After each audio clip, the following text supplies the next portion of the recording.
An influential news site called him the ideological godfather of Trumpism.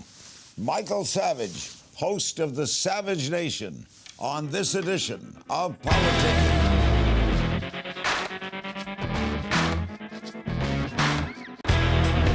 I'm Larry King. He's an outspoken icon in the conservative movement, host of one of the top-rated radio talk shows in America, heard weekdays in syndication. He's Michael Savage of The Savage Nation. He's out with a new book, Teddy and Me, Confessions of a Service Human, which tells about his years-long relationship with his purebred poodle, Teddy. Michael joins me via Skype, and we'll get to the book in a little while. Michael, thanks for being with us. Thanks, Larry. What do you make of the United States lifting the ban on the sales of military weapons to Vietnam? It looks like a chess move to sort of send a message to China. I think what the geniuses in the Obama sorority are trying to figure out is how to use factotums to sort of prod China away from their warlike status right now. In other words, I've said for years, Larry, that China's used North Korea as their junkyard dog. They don't bark in North Korea unless China tells them to, and they scare us every once in a while with a missile test. We don't really have Asian nations that we can use to scare China, and I think sending weapons to Vietnam is about that. That's my guess. But Vietnam has never had a love affair with China, ever. No, because the Chinese conquered or tried to conquer Vietnam, and of course, then the French, then the Americans, and we know how that ended. A piece in Salon.com last month described you as the ideological godfather of Trumpism, the man who blew up the Republican Party's establishment hold on its working class base. What attracts you to the Donald? Well, it's not that he personally is that attractive. It's that his message is extremely attractive, and that I suspected right from the beginning. I had Donald on my show going back to 2011, before anyone took him seriously, before he even announced his candidacy. Oh, I used to have him on since 1980. Well, of course, you've been around longer than me. I would figure you'd top me on that one. But the thing is, Larry, I felt that with his moderate nationalist message, my message has been borders, language, culture since I started in radio, I didn't see a candidate who was really going to push that forward. He seemed to be doing that. And I'll be frank with you, many of his talking points for at least a year leading up to the announcement were coming out of my books, such as Stop the Coming Civil War and then Government Zero. So I know his staff was reading generally in the conservative movement. My books were selling very well. You would think they would look at the writings of people who had brains on the right side of the spectrum, if you want to put us there. I wouldn't even put myself there, by the way, but that's okay. Wherever they want to put me is fine. I would call myself pro-American rather than right or left, but let someone else define me. So what attracts me to him, I felt, A, he's a good salesman. B, he's got tremendous good unis, pardon me, that's Brooklyn for guts. And I felt that someone needed to stop this movement towards this dissolution of our borders, the bastardization of our language, and the absolute total decimation of our culture. Somebody had to stand up for America, which I love. I'm an immigrant son, Larry. And believe me, when my grandfather came here, he kissed the earth. And he told me one thing. He said, learn English and become an American. He was right. That's what I'm trying to say in all of my work. But he says, make America, and he's a good friend, and I like the Donald personally. He says, make America great again. First, great, were we great when we had slaves? When we were great when women couldn't vote? When we were great during the Great Depression? I think we're pretty great now. What do you mean great again? Well, of course, what do you mean great again? That's the standard liberal line. Well, because it happens to be true. No. That's an argument called reducto ad absurdum. You know very well because you've been in the business long enough. In other words, you take the most absurd opposition point of view and you make it sound as though he wants to bring us back. You call slavery absurd? He doesn't bring us back to slavery. Come on, Larry. That's a standard. All right. Was the Depression absurd? We're not in the Depression. Was the Vietnam War absurd? We're not in the Vietnam War. Obama is the most power-mad president in American history. He has decimated virtually every decent institution in this country, from the military to the schools. That's what he means by make America great again. We're not talking about slavery or the Vietnam War or women not All voting. right. Do you think the military is depleted in America? What? Are you kidding me? Show me the proof. Larry, we have the smallest standing army since World War II. Larger than the 10 big nations next to us combined. Larry, we have the smallest navy since World War I. Larger than the 10 nations behind us combined. Yes, and why is China building their navy? Oh, why we're going to go to war with why- China. Why is China building their navy? Why is China constantly exerting their muscular strength? This is not a time to retreat from the world stage. It's a time to stand up strong on the world stage, and he's gone the other way. The only people he seems to aggress against, your president, not mine, is the American opposition, the conservative movement. Anyone who says one word against them are his political enemies. On the world stage, he's a wimp. Talk law, you know, the old statement from Theodore Roosevelt, speaks quietly, carry a big stick and talk quietly or something like that. This guy has the opposite, which is speak loudly and carry no stick.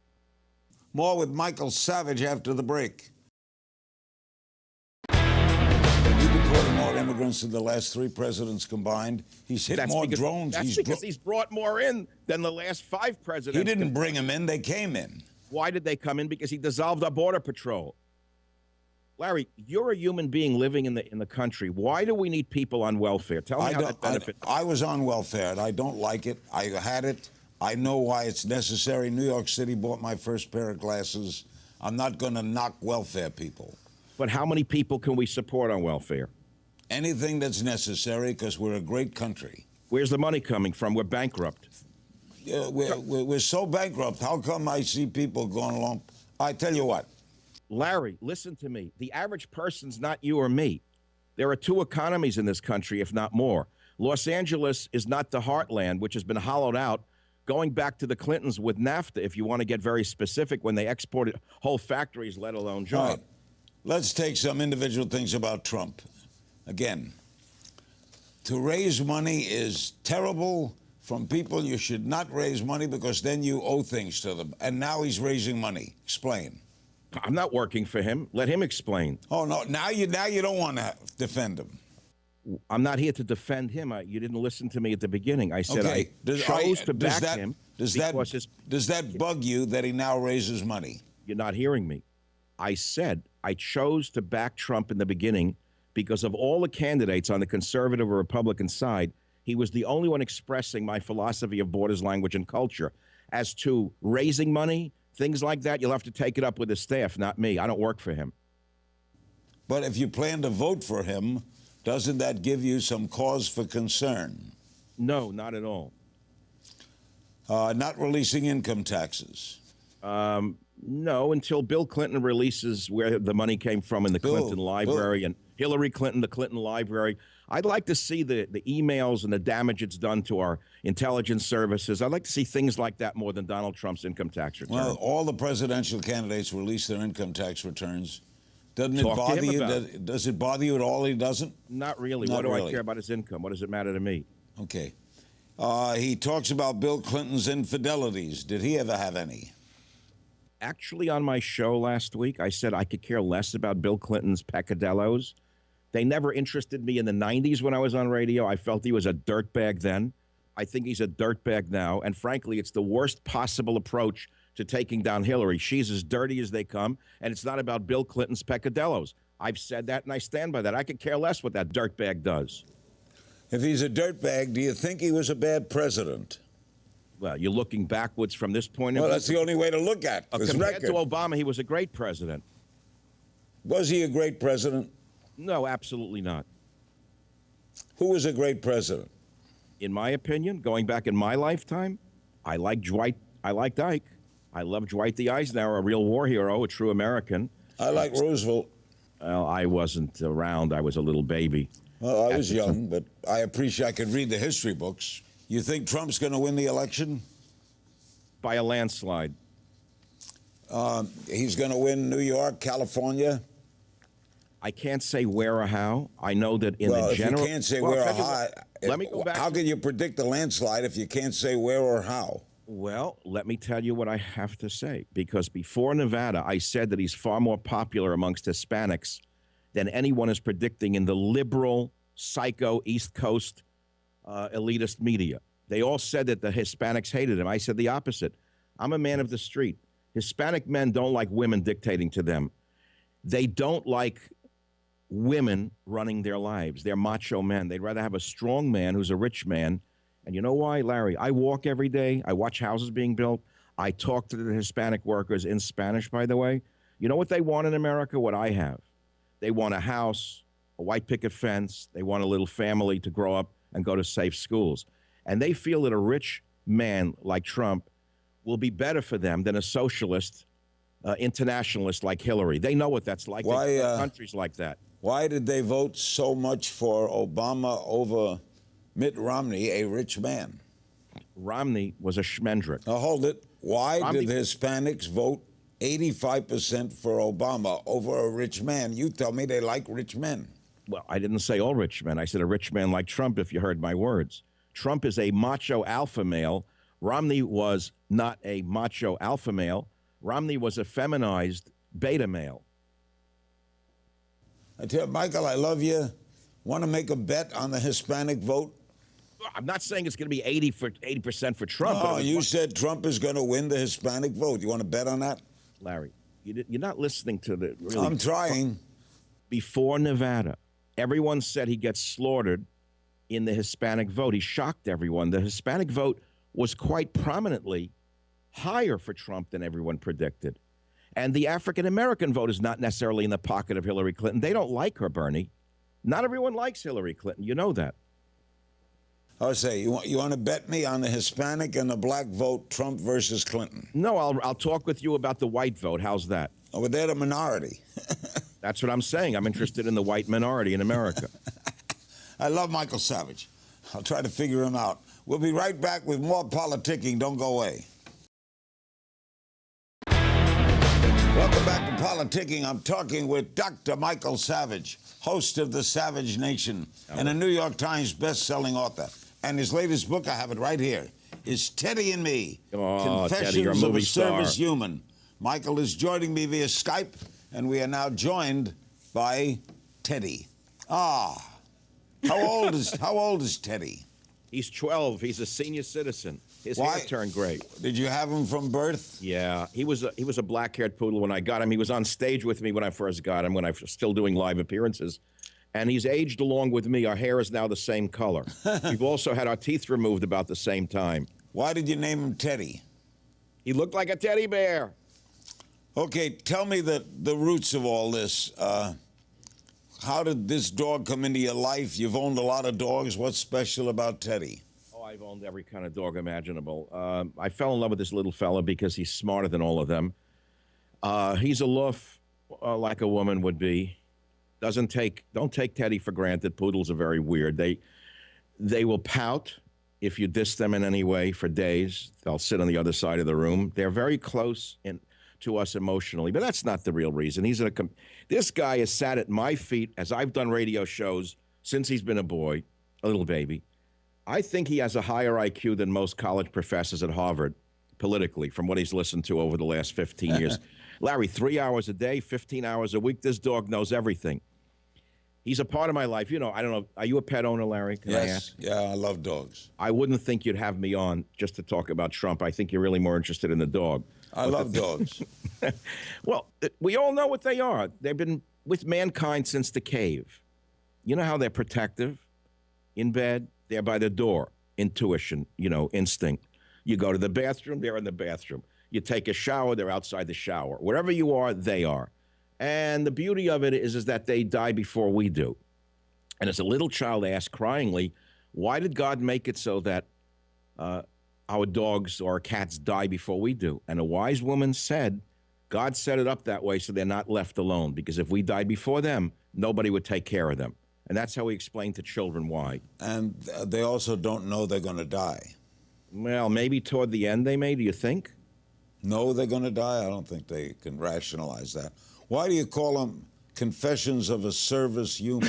What do you mean? Because he's turned me into a service human. I mean, we know dogs in restaurants today in California all have service tags. Everything's a monkey, a zebra, right. A pig. It's a service animal. All right. But when we take care of our dogs, to the extent that we do, I'm cutting chicken for them. I'm cutting carrots. I'm taking them to a doctor. I'm taking them to a dentist. I'm taking them for a walk. Teddy this, Teddy that. It's like I'm a service human. I don't know who's working for who. But as Steinbeck wrote, and I think it was Steinbeck who wrote, that in the next world, wherever that may be, they are the humans and we are their pets. And how we treated them on this plane is how they treat us on that plane. So I'm kind of hedging my bet, Larry. Why did you decide to write a book about a dog? You know, it's a great question. In the midst of this hyper-political season, my last best-selling book was Government Zero, which is still selling very well, by the way. And I'll have another political book out just before the election because we need a break. We need a break from it. There's going to be life after the election. And the fundamentals that we've all had are going to still be here. Family, pets, food, the sun, a walk, lovemaking, whatever it may be, Larry. And pets will be with us for a long time, I hope. I hope we don't become a civilization that says that we can't afford to take care of them, as China once did, where they slaughtered their pets. You know that during the Cultural Revolution. In the first chapter, you say you can judge people by how they treat their dogs. Based on what? Watch them in the street. I've seen people look real nice to their animals when people are around. And then when they turn a corner, I've seen them yell at a dog, intimidate a dog, things like that. And you could see the dual nature of some people. I mean, people are like that. They take out a lot of their hostility on their poor little defenseless creatures. Michael, you write that I don't feel I'm inspiring people in the way I want to inspire them. How are you inspiring them if it's not the way you want to inspire them? How are you going to change? Do you think you're failing? No, I don't think I'm inspiring people. We're living in a very cynical age with a power-mad president. Everyone's freaked out on all sides of the aisle. Look what's going on with Hillary Clinton. She is detested by most liberals. They like Bernie Sanders, who was an outright New York street communist from the 1930s. Nothing about what he says is any different than what's going on in South America, where there's one salami hanging in a butcher store. That's the sum total of what will happen in this country if that maniac becomes president. So where's the inspiration? People are desperate. They're looking for something to look to, so maybe we find it in our pets. That's what I'm saying. You call Sanders a maniac? Are you kidding me? He is professing, you know and I know, what he is professing cannot be enacted without decimating our society. Take a look at South America, Larry. Look at Venezuela. This was a socialist nation. Look what it is today. They're fighting over a loaf of bread in the supermarkets. It happened before. Remember what Margaret Thatcher said? Socialism is a wonderful system until you run out of other people's money. Sanders knows that. He's a very clever boy from New York. He's espousing hatred for people with something. He's appeasing the masses. It's been done before. He's a demagogue, but he doesn't look it because he's an old Jewish guy and he looks innocent, like grandfather Bernie. But this kind of rhetoric has been tried before. I've listened to Sympathy for the Devil by the Rolling Stones, and I see it every time he opens his mouth. We'll continue the conversation with Michael Savage after this. Norman Thomas was the socialist candidate in 1932. Before my time. He had 20 planks in his platform. 19 are now law. Right. That's how bad this country has become, and Donald Trump will make America less socialist again. This country is a bad country? Now? Now? Larry, look at what's going on. Look at the crime wave in this country. And it's down. Oh, it is not down. It is not. You know that Obama released 20,000 felons over the last few months? You want them running around the streets? What are they going to do, get jobs?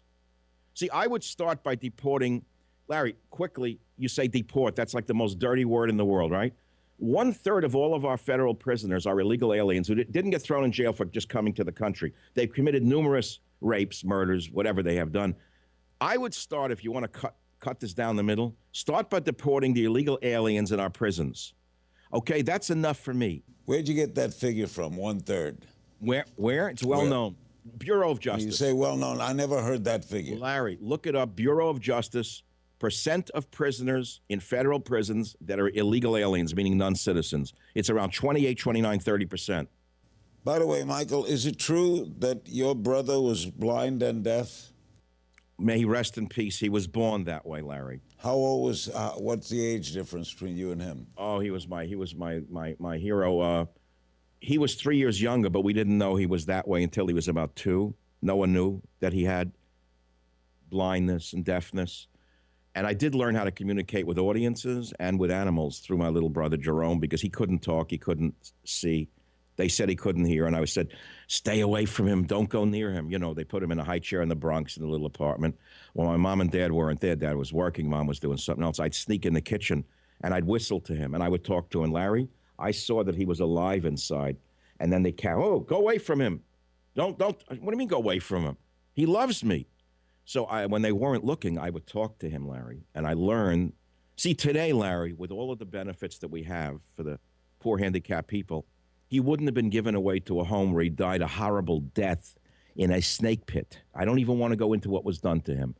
He was given away at 5. It was the greatest trauma in a family to send away a little boy, and died in the home. 20 years later, Larry, he suffered 20 years in a snake pit in Staten Island. In Staten Island and Poughkeepsie, New York. In those days, a snake pit. But today, he would have the ability to communicate. Yeah.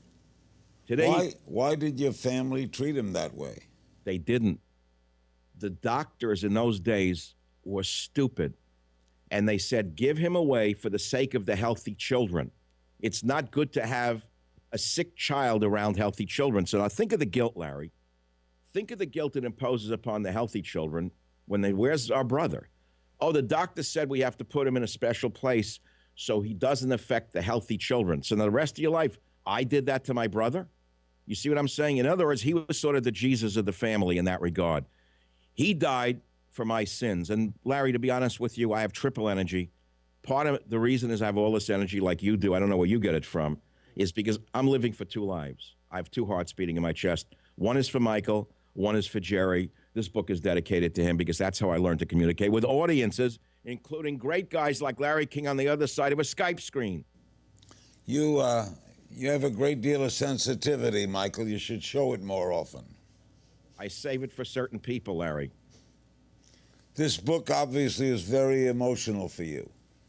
I think there's some good writing in it. You know, people think it's just a picture book, but there's 10,000 words. I began as a poet in the streets of New York, Larry, a songwriter and a poet. So there's a lot of poetry in my blood. Just because I have conservative viewpoints doesn't mean that I'm insensitive, nor that I have no art in me. I'm pretty sure that there's a bit of Beethoven in all of us. Do you take your Teddy with you wherever you go? I try to. I do try to. Life is not full without my little guy. He's good on an airplane. He's good on an airplane. 6 hours. He can make it to Miami and back. Miami one way without peeing. Has he had children? Has he fathered children? No, unfortunately, he's a bachelor. He never met the right poodle. But he told me he's still looking. What is their life expectancy? Well, the little guys, they say, can do 15, 16. You know, I heard 26. I'm not counting on that. And I'm not going to get another dog. I discussed it last night with Mrs. Savage. We can't. We love dogs too much. I can't go through it again. You know, after a certain number of losses with animals, enough is enough at a certain point in your life. So I think that'll be it. I had a friend, the great writer Jim Bishop, who whenever his dogs would get a little old, he'd get a baby dog of the same breed, and they would get used to each other so that when the older one died, he has a lot of comfort. I understand. That's very, very beautiful, and I've thought about it. I can't go through that heartbreak anymore, not with him. This is it. I've had so many dogs, and each one is written about here. My best dog, craziest dog, was Bandit, who I got from a convict just released from San Quentin, who I met on a ferry in Marin County as he was getting out of, you know, when they get out of San Quentin, Larry, they give them like $200, and many of them take the Larkspur ferry to San Francisco. So this guy comes out of jail with long hair. I met him. Long story short, we became friends. I was drinking on the ferry. He took me to his house. God knows, I thought he was going to murder me on the South San Francisco near the old Candlestick Park. The nicest guy on earth. He got a litter of dogs. He gave me this dog, Bandit, the wildest dog I ever owned in my life. It was a border collie. Totally different animal. So I've had a lot of breeds of dogs. This guy is a combo of the wild and the tame, and the aloof and the sweet. Michael, I love you. Thanks so much. Hope to see you in L.A., Larry King. You're the greatest. You got it. The book again is Teddy and Me, Confessions of a Service Human. It's out now and available everywhere, including downloads. Thanks for joining me on this edition of Politicking. Remember, you can join the conversation on my Facebook page, and you can check out the Politicking blog on our homepage or tweet me at King's Things. Don't forget, use the Politicking hashtag. That's all for this edition of Politicking.